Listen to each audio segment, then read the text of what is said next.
దేవుని యొక్క ఘనమైనటువంటి నామంన మీ అందరికీ వందనాలండి. శుభాలు తెలియపరుస్తున్నానండి. మినిస్ట్రీ ఆఫ్ క్రైస్ట్ పక్షాన మీ అందరికీ వందనాలండి.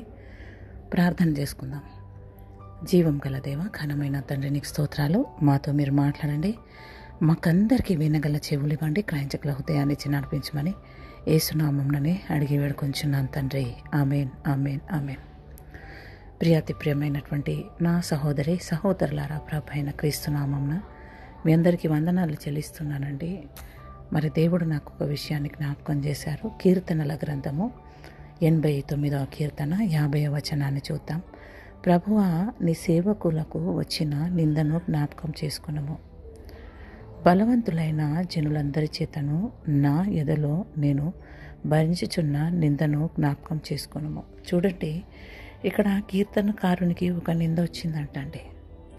అందుకే ఆ నింద గురించి ప్రభుల వారి సన్నిధిలో ఆయన మొరపెట్టుచున్నాడు.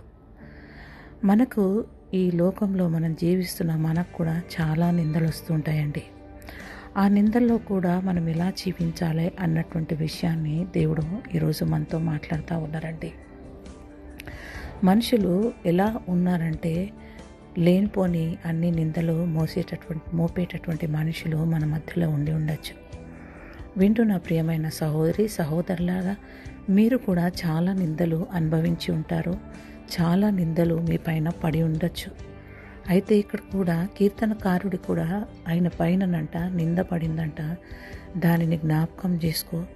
మరి జనులందరి చేత నా ఎదలో నేను భరించుచున్న నింద. చూడండి, ఆ నింద అనేది మనం ఎదలో భరిస్తుంటాం. మనం చెయ్యని వాటిని వాళ్ళు నిందిస్తున్నారనుకోండి, ఎదలో భరిస్తూ బాధపడుతుంటాం. అయ్యో, నేను చేయలేదే, వీళ్ళు ఎందుకు నన్ను ఇంతగా నిందిస్తున్నారు, నన్ను ఎందుకు ఈ విధంగా నిందలు పెడుతున్నారు, నిందల పాలు చేస్తూ ఉన్నారు అని ఎదలో మనము బాధపడుతూ ఉంటామండి. 51వ వచనంలో కూడా చూస్తే, యెహోవా, అవి నీ శత్రువులు చేసిన నిందలు, నీ అభిషిక్తుని నడతల మీద వారు మోపుచున్న నిందలు. చూడండి, దేవునితో మాట్లాడుతూ అంటున్నాడు, ప్రభువా, నీ శత్రువులు మోపిన నిందలవి. మరి అభిషిక్తుని నడతల మీద వారు మోపుచున్న నిందలు అని చెప్పి మాట్లాడుతూ ఉన్నారు. అవునండి, మనం చాలాసార్లు గమనిస్తే చాలామంది మన మీద నిందలు మోపుతూ ఉంటారండి. ఆ సిట్యువేషన్ అనేది, ఆ నిందలు మోపినప్పుడు, ఆ భరించేటటువంటి ఆ బాధ మోపినప్పుడు అనుభవించే ఆ వ్యక్తులకే తెలుసండి ఆ నింద ఎంత భయంకరంగా ఉంటుందో. కొంతమంది ఏం చేస్తూ ఉంటారంటే, లేనిపోని నిందలు, అంటే దొంగతనం చేయకుండా దొంగతనం చేశారని నిందలు మోపడము, లేకపోతే ఎలాంటి చెడు సహవాసాలు చేయకపోయినా చెడు సహవాసాలు చేస్తుండని నిందలు మోపడం. అయితే అలా ఇతరులను నిందలు మోపుతూ బ్లేమ్ చేసేటటువంటి మనుషులు మన మధ్యలో ఉండి ఉండొచ్చండి. ఒకవేళ ప్రియమైన సహోదరి సహోదరులారా, నీపైన కూడా నిందలు మోపినప్పుడు నువ్వు కూడా ఇదే సేమ్ సిట్యువేషన్లో ఉంటూ ఈ మాటలు వింటుంటే, ప్రియమైన సహోదరి సహోదరులారా, మరి ఈ మాటలు మీ కొరకే. చూడండి, మరి దానియేలు గ్రంథం 6వ అధ్యాయంలో కూడా చూస్తే 2వ వచనాన్ని చూద్దామండి. అక్కడ మరి 23 పెద్దలు మొదటి వచనం నుంచి చూద్దామండి. తన రాజ్యం అంతటి పైన అధిపతులుగా ఉండుటకై 120 మంది అధిపతులను నియమించుటకు దర్యావేషుకు ఇష్టమాయను. వారిపైన 3 ప్రధానిగా నియమించెను. ఆ ముగ్గురిలో దానియేలు ప్రాముఖ్యుడు.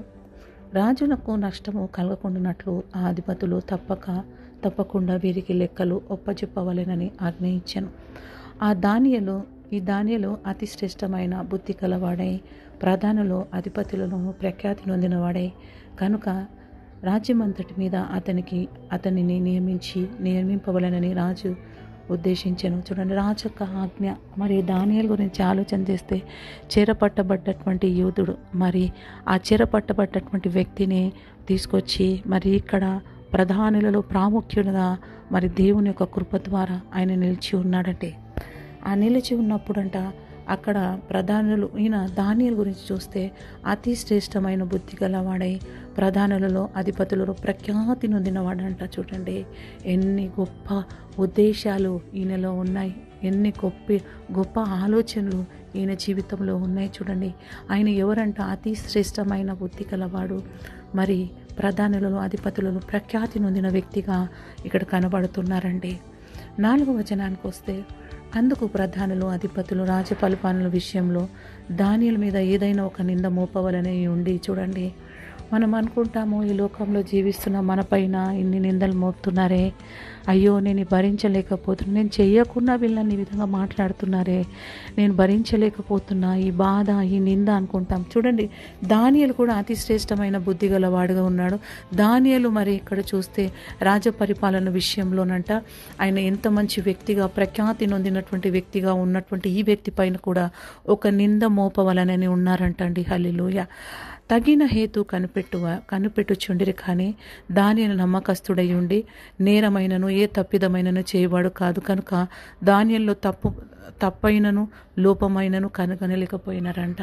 దానియేలు మీద కూడా ఒక నింద మోపాలని ఉద్దేశించి ఏదో ఒక నేరం మోపాలి, ఏదో ఒకటి చేయాలని అనుకున్నప్పుడంట దానియేలు ఎలా కనబడుతుండో అతి శ్రేష్టమైన బుద్ధిగా, మరి దానియేలు ఎలా కనబడుతుండో ప్రఖ్యాతి నొందిన వ్యక్తిగా, దానియేలు ఎలా కనబడుతున్నాడో నమ్మకస్తుడుగా దానియేలు ఎలా కనపడుతున్నాడు. ఆయనలో ఏ తప్పు కనబడతలేదంటండి, ఏ లోపం కనబడతలేదంటండి. అందుకు ఆ మనుషులు అతనిని దేవుని పద్ధతి విషయమందు తప్ప మరి ఏ విషయంలో అతనిలో లోపము కనలేకపోయినరంట. చూడండి, ఎవరైనా మన మీద నిందించినప్పుడు మనకు చాలా బాధ కలుగుతుంది. కానీ ఇక్కడ దానియేలు మీద నింద మోపాలని అనుకున్నప్పటికంట ఏ లోపం ఏ తప్పు కనబడనప్పుడంట ఆయన దగ్గర ఒకటే ఒక పద్ధతి ఉందంట. అది ఏంటంట, దేవుని పద్ధతి తప్ప మరి దేంట్లో కూడా ఈయనలో లోపం కనబడలేకపోతుంది అని మాట్లాడుతూ ఉన్నారండి. మనము దేవుని పద్ధతిలో తప్ప మరి దేంట్లో కూడా లోపం ఉన్నట్లు కనబడకుంటుంటే ఖచ్చితంగా ఎవరైతే మన మీద నిందలు మోపారో వాళ్ళ పరిస్థితి మరి దానియేలు పైన మోపాలనుకున్నప్పటికీ కూడా ఏ పరిస్థితి వానికి దొరకనప్పటికీ కూడా మరి ఇక్కడ చూడండి, వాళ్ళు దేవుని పద్ధతి అందు అని చెప్పి అక్కడ దానియేలు కొరకు ఒక శాసనాన్ని సృష్టించారండి. ఆ శాసనాన్ని మరి వారు అమలు చేయాలని మరి దేవుడిని మరి రాజు తప్ప మరి నెల రోజుల వరకు ఎవరిని ఆరాధించద్దు పూజించద్దు అన్నప్పుడు మరి దానియేలు ఎవరైతే ఆరాధన చేస్తే ఎవరైతే పూజిస్తారో వాళ్ళని తీసుకెళ్లి సింహాల గుహలో వేస్తారన్నప్పటికీ కూడా దానియేలు అంటే యథాప్రకారంగా ముమ్మార్లు 10వ వచనంలో చూస్తామండి. దానియేలు యథాప్రకారంగా ముమ్మార్లు మరి మోకరించి యెరూషలేము దేవాలయము తట్టు చూస్తూ ప్రార్థిస్తూ స్తుతిస్తున్నటువంటి ఆ విషయాన్ని మనం గమనిస్తున్నామండి. చూడండి ప్రియమైన సహోదరి సహోదరులారా, మరి ఎవరైనా నింద పెట్టాలనుకున్నప్పుడు కూడా నీవు చేయవలసిన పని ఏంటిదని తెలుసా అండి? నీవు ప్రార్థిస్తూ స్తుతిస్తున్నప్పుడు మరి ఎవరైతే నిందించాలనుకుంటున్నారో వారి పరిస్థితి దేవుడు చూసుకుంటాడండి. నీ పని ఏంటిదంటే దేవుని ఆరాధించడం, పూజించడం. దానియేలు మరి నా పైన నిందలు మోపడానికి ప్రయత్నించారే, నేను నమ్మకస్తుడుగా ఉన్నాను, నేను దేవుని పద్ధతిలో నేను ఇంత న్యాయంగా ఉన్నాను, ఇంత మంచిగా ఉన్నాను, అయినా వీళ్ళని ఈ విధంగా చేస్తున్నారని ఎప్పుడు ఆలోచించలేదు. కానీ ఆయన చేస్తున్న పని ఏంటిదంటే ఆయన ముమ్మార్లు మోకరించి ప్రార్థన చేయడం మాత్రం చేస్తూ ఉన్నాడండి. మరి వాళ్ళు ఎవరెవరైతే దానియేలు మీద మరి ఈ విధమైనటువంటి శాసనాన్ని తీసుకొచ్చినటువంటి వాళ్ళు ఎవరైతే 30 రోజుల లోపల మరి రాజుని తప్ప మరి ఎవరిని ఆరాధించద్దన్నటువంటి వ్యక్తులు, మరి రాజును ఆరాధించకున్న వారిని తీసుకెళ్లి సింహాల గుహలో వేస్తారన్నటువంటి ఆ వ్యక్తులు మరి దానియేలు ఈ విధంగా ఉన్నాడే, మరి దేవుని పద్ధతిలో ఇట్లున్నాడే అని చెప్పి మరి సింహాల గుహలో దానియేలుని వేశారంట. కానీ సింహాలు సహితము దానియేలు ఏమి చేయలేకపోయాయి. మరి చూస్తే రాజు కూడా ఆ రోజు ఉపవాసం ఉండి మరి రాజు మరి అనుకుంటున్నాడు ఈయన మంచి వ్యక్తిని ఈ విధంగా చేసిరని అనుకుంటున్నప్పటికీ కూడా మరి చూస్తే మరి రాజు కూడా మరి అన్నం తినకుండా మరి దానియేలు కొరకు చింతించినట్లు మనం చూస్తూ ఉన్నాం. తర్వాత చూస్తే దానియేలును బయటికి తీసి ఎవరైతే ఆయనను సింహాల గుహలో వేశారో ఆ ప్లానింగ్స్ చేసినటువంటి వ్యక్తులు వాళ్ళ కుటుంబ సమేతంగా మరి ఆ సింహాల గుహలో వేసినట్లు మనం చూడగలుగుతున్నాం. ప్రియమైన సహోదరి సహోదరులారా, మరి నిన్ను ఎవరైనా నిందించినప్పుడు భయపడకు, చింతించకు. నువ్వు ప్రార్థన చేయడం స్తుతి చేయడం మానకు. నువ్వెప్పుడైతే ప్రార్థన చేసి స్తుతిస్తావో మరి ఏ శత్రు సమూహము నీ పైన మరి ముందు నిలవజాలవు. కాబట్టి మరి నువ్వు ప్రార్థించడం స్తుతి చేయడం అలవాటుగా మార్చుకొని ఆయనకు మహిమకరంగా జీవించాలని దేవుడి మాటలు దీవించును గాక. ఆమెను వందనాలండి.